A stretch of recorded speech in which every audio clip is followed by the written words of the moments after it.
परळीमध्ये हरिभक्तपरायण अर्जुन महाराज शिंदे यांनी एक नर्मदेश्वर वारकरी गुरुकुल या रूपाने एक वारकरी शिक्षण संस्था स्थापन केलेली आहे। वाया जाणाऱ्या मोखार पिढीला अर्जुन महाराज शिंदे हे संस्कार देण्याचा प्रयत्न करत आहेत आणि आपल्या परिसीमित उत्पन्नामध्ये ते गोशाळाही चालवतात आणि संस्थाही चालवतात।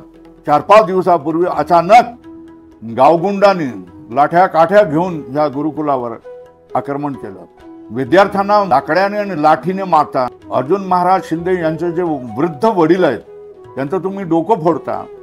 ही मंडळी नास्तिक आणि हिंदू धर्माच्या विरोधीच असली पाहिजेत। हिंदू धर्माच्या विरोधकांनी हिंदू धर्माच्या संस्थावर अशा तऱ्हेने अतिक्रमण करणं आणि शासनाने ते बघत राहणं हे खूप विचित्र वाटतंय। शासनाने या गुंड आणि नास्तिक प्रवृत्तीच्या लोकांवर कठोर कारवाई करावी अशी मागणी करत आहोत।